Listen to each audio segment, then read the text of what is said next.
জি5 এ বিনামূল্যে কড়ি খেলার সমস্ত পর্ব দেখুন। এখনই অ্যাপটি ডাউনলোড করুন।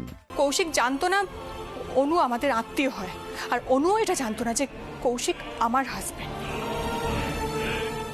দোষ তো আমি করেছি শুভ্রা, আমি দোষ করেছি।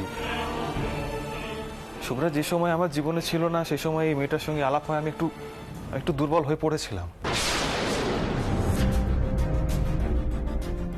কিন্তু বিশ্বাস করুন শুভ্রা আমার জীবনে ফিরে আসার পর আমি সবসময় চেয়েছি যে ওর সাথে আমার সম্পর্কটা যাতে শেষ হয়ে যায়, আমি শেষ করে দিতেই চেয়েছিলাম। বহুবার বুঝিয়েছিলাম কিন্তু ফল হয়নি। ও আমাকে চেস করতে দিল্লি থেকে কলকাতায় চলে এসেছে। বৌদি আপনি ভাবতে পারছেন না এই মেয়েটা কি লেভেলের ডেসপারেট।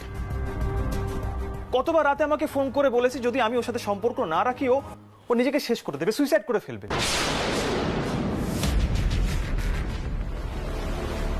আমি ভয় পেয়ে গেছিলাম,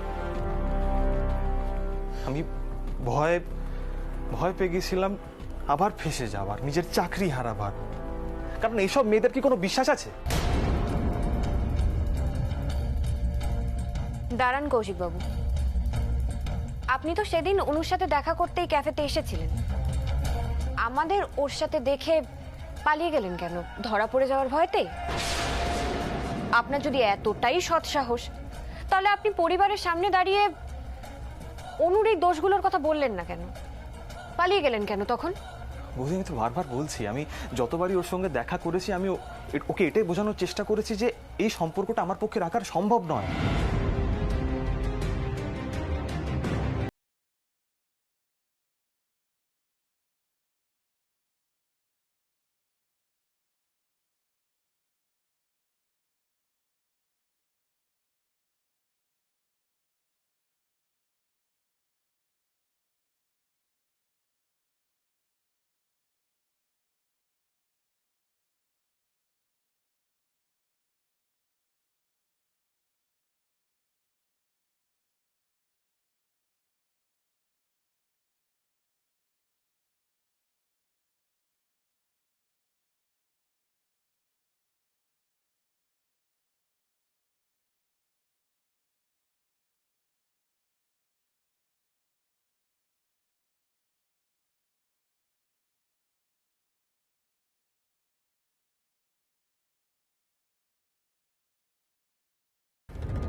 এই মেয়েটা আমার সবকিছু শেষ না হওয়া পর্যন্ত শান্ত হতো না।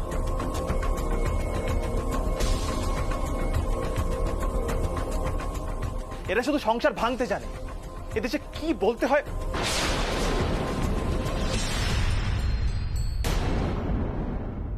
জি5 এ বিনামূল্যে কড়ি খেলার সমস্ত পর্ব দেখুন। এখনই অ্যাপটি ডাউনলোড করুন।